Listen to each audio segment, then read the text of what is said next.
Okay, formal description. A photograph by Andre Kertesz. I can't say the last name. I apologize, guys. Kertesz.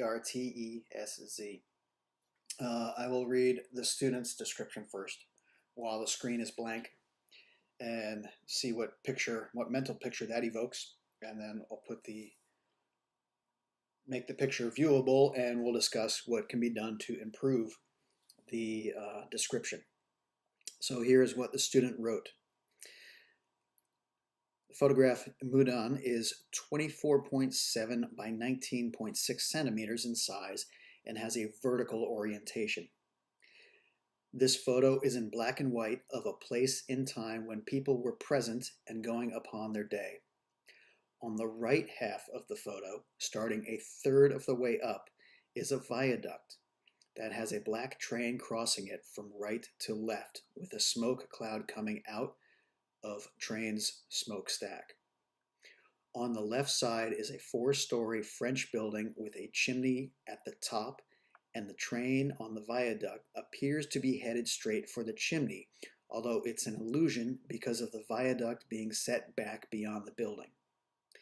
The building on the left has patches in spots on the older, dirty concrete siding that make up the first 3 floors, with the 4th floor windows coming out of the roof as dormers. In the center of the photo, on the bottom third, is a man walking towards the camera, dressed in a black top hat with white collared shirt with a black tie and black trench coat. The man in the center is carrying a square, painting possibly, that is wrapped in newspaper under his right arm. With his left hand on the corner supporting the item, beyond this gentleman in the center to his left is a woman walking on a sidewalk in front of the French building to the left with a black dress on and a white shawl around her shoulders. Over the gentleman in the center right shoulder is 3 men, are 3 men, walking away with their backs towards him in black suits, and the man in the middle with the dark top hat on. The 3 men are walking towards the viaduct down the middle of the road towards a possible construction site that's taking place underneath the viaduct. The appearance of the construction site creates a sense of depressed area with rubble or an up-and-coming area with new construction occurring. The arches of the viaduct are a focal point in the photo along with the gentleman front and center carrying a square item wrapped up. The first floor of the buildings on the left-hand side appears to be a business with large square windows in the front that are a bunch of small square windows and a grid making up the large window itself. Before I turn the picture on, make it viewable, a couple immediate comments.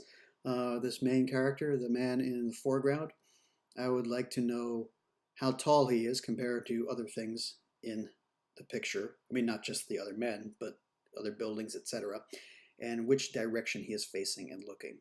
Same with the woman. You mentioned that about the 3 men who are smaller seemingly in the background, but it's relative to the first man. Let's take a look.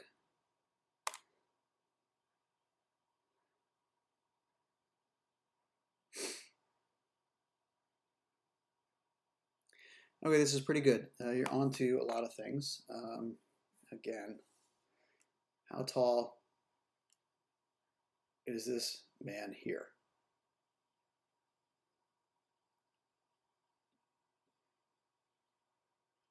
Compared to other elements of the picture.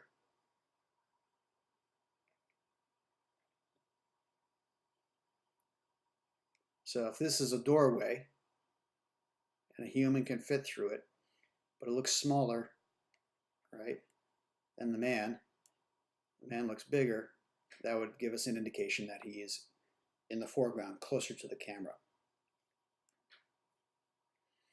Same thing with the train. Okay, this is just a matter of scale. Here's where the conductor is in the train, or the engineer. And that is probably like that big. So since that's smaller and this person's bigger, we can tell background, foreground. Okay, closer to the camera, farther away from the camera.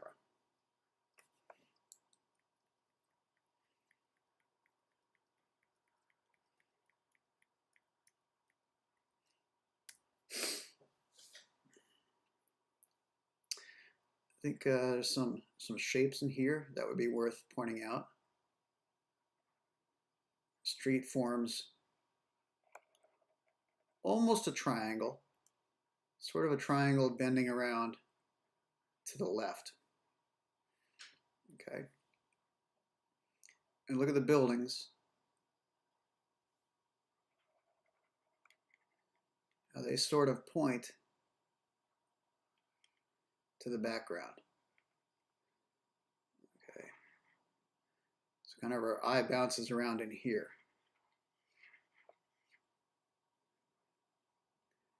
I think you have that the train was moving from right to left.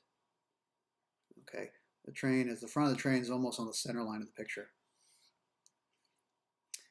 And you say that's moving from right to left and down just a little bit. So that would indicate the viaduct is moving away from us.